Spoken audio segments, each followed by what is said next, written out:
नमस्कार दोस्तों, exam nucleus channel में आपका स्वागत है। तो चलिए शुरू करते हैं 7 मई 2026 के करंट अफेयर्स के क्वेश्चन। तो ये है question number 1। UPI payment interface ने 2026 में 10 साल पूरे किए।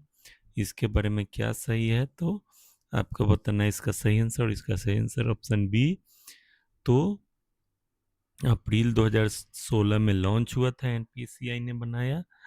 फाइनेंशियल ईयर 17 में 2 करोड़ से FY 26 में, मतलब फाइनेंशियल 26 में 24,162 ट्रांजैक्शन हुए और रुपया 314 लाख करोड़ वैल्यू। दुनिया के 49% रियल टाइम पेमेंट इस पे होता है और 703 बैंक इसके ऑनबोर्ड से जुड़े हुए हैं। तो ये था इसका डिटेल। ये है दूसरा क्वेश्चन। सिक्किम को भारत का पहला पेपरलेस जुडिशरी स्टेट घोषित किया गया। यह किसने डिक्लेयर किया और इसका क्या महत्व है, तो इसका सही आंसर आपको बताना है। और इसका सही answer option B.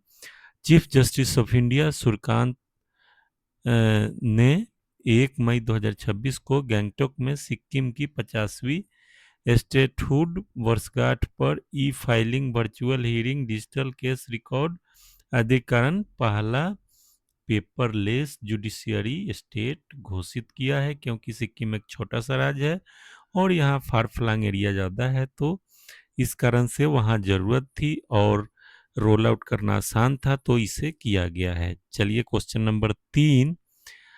INS Mahendragiri को 30 अप्रैल 26 को इंडियन नेवी को सौंपा गया। इसके बारे में क्या सही है इन चारों ऑप्शनों में से, तो इसके बारे में सही है। यह प्रोजेक्ट 17A का छठवां और मझगांव डॉकयार्ड लिमिटेड का 4th Nilgiri class steel frigate है और मझगांव डॉकयार्ड लिमिटेड मुंबई के द्वारा 6670 टन वजनी इस स्टील फ्रिगेट को कमीशन किया गया है। इसमें 75% घरेलू सामान लगे हैं और इसको बनाने में 200 MSMEs को शामिल किया गया है। तो ये था इसका डिटेल। चौथा क्वेश्चन देखते हैं। तो बरखा सुब्बा जो हैं को 2026 का वाइटली अवार्ड मिला है। यह अवार्ड किस लिए है और बरखा ने किसकी कंजर्वेशन की है, तो उन्हें वाइटली अवार्ड को ग्रीन ऑस्कर भी कहा जाता है। तो ये ऑप्शन सही है। और हिमालयन सलमेंडर को इन्होंने कंजर्वेट किया था और ये दार्जिलिंग वेस्ट बंगाल में है। ये प्रजाति कुछ ही एशियन कंट्री में है, तो वहाँ बचा हुआ है। इस कारण से इन्हें, इनके एनजीओ को 50,000 पौंड की राशि ग्रांट दी गई है और इन्हें 270 एप्लीकेंट में से चुना गया था। तो 50,000 पाउंड मतलब 50 लाख रुपए की इनके एनजीओ को दिया गया है इसी प्रकार के कार्यों को बढ़ावा देने के लिए। चलिए पांचवा क्वेश्चन को देखते हैं। तो India Uzbekistan dust link 2026 exercise कहाँ हुआ और इसका क्या उद्देश्य है, तो आपको बताना है इसका सही आंसर। और इसका सही आंसर है नामांगन, उज्बेकिस्तान में यह हुआ है। इसमें काउंटर टेररिज्म और ह्यूमैनिटेरियन असिस्टेंट और डिजास्टर रिलीफ ट्रेनिंग इसका पार्ट था। और इंडिया अफगानिस्तान उज्बेकिस्तान का बाइलेटरल आर्मी एक्सरसाइज था। यह हमेशा होते रहता है। 2026 का संस्करण उज्बेकिस्तान में आयोजित किया गया। तो ये था इसका डिटेल। छठा क्वेश्चन देखते हैं।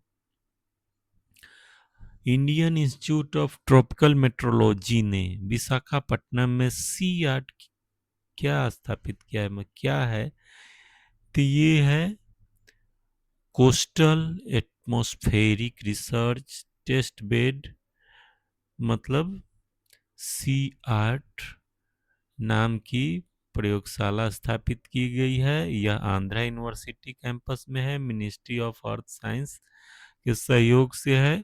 इसमें कोस्टल वेदर, पोल्यूशन और मानसून डायनेमिक्स का रियल टाइम में अध्ययन करके इसे अपडेट किया जाएगा और लोगों को बताया जाएगा ताकि उन्हें इसकी पल पल की जानकारी हो सके।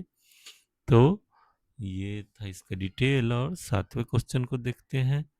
और मिशन मौसम के तहत इंडिया ने डॉपलर वेदर रडार्स में कितनी वृद्धि की है? तो इसका सही आंसर ऑप्शन बी, 250% की वृद्धि की है। पूरे इंडिया में नेटवर्क एक्सपेंड किया है। आईएमडी की वेदर फोरकास्टिंग एक्यूरेसी बढ़ाने के लिए 2000 करोड़ से ज्यादा की राशि इसमें निवेश की गई है, जो 250% के बराबर है। चलिए 8वें क्वेश्चन को देखते हैं। ब्रिक्स कल्चर वर्किंग ग्रुप की पहली बैठक इंडिया की प्रेसिडेंसी में हुई, अध्यक्षता में हुई। कहाँ हुई और क्या थीम था? तो न्यू दिल्ली में आयोजित की गई। Building for resilience, innovation, cooperation and sustainability इसका थीम था। ब्रिक्स की अध्यक्षता 2026 की इंडिया की है और इंदिरा गांधी नेशनल सेंटर के लोग भी इसमें शामिल थे। तो ये था इसका डिटेल। 9वां क्वेश्चन देखते हैं। स्ट्रेट ऑफ हॉर्मुज पर यूएसए ने प्रोजेक्ट फ्रीडम लॉन्च किया है। इंडिया इससे क्यों कंसर्न है? तो क्योंकि इंडिया का सारा तेल इधर से ही आता है, हॉर्मुज से, और दुनिया का सबसे इम्पोर्टेंट ऑयल रूट है। 20% ग्लोबल ऑयल इसके थ्रू जाता है। यूएसए का नेवल सिक्योरिटी इनिशिएटिव है। अब ये समय बताएगा कि ये कितना सक्सेस होता है।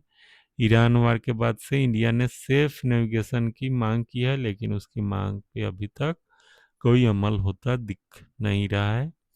तो ये था प्रोजेक्ट फ्रीडम के बारे में जानकारी। अब 10वें क्वेश्चन को देखते हैं।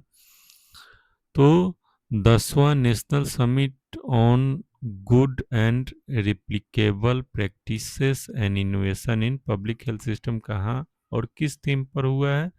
तो ये चंडीगढ़ में आयोजित हुआ है, 2 दिन था इसका समय। और नेशनल हेल्थ मिशन के तहत स्टेट लेवल इनोवेशन को नेशनल स्केल पर शेयर करना, फ्रंटलाइन हेल्थ वर्कर को इसमें शामिल किया गया है। तो इसका डिटेल था। 11वें क्वेश्चन को देखते हैं। ईस्टर आइलैंड रूपा नुई की रंगो रंगो स्क्रिप्ट को लेकर नया रिसर्च क्या कहता है? तो ये ऑप्शन सही है। रंगो रंगो स्क्रिप्ट यूरोपियन अराइवल से पहले स्वतंत्र रूप से डेवलप हुई है और इंडोजेनस रूपा नुई पीपुल ने बनाई है।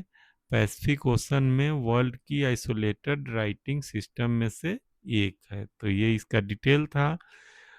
ये था आज का सभी 11 प्रश्न। कुछ सीखने समझने को मिला है ऐसा मेरा मानना है, और ऐसा है तो मेरे चैनल को सब्सक्राइब करें और वीडियो को शेयर करें। Thanks for watching.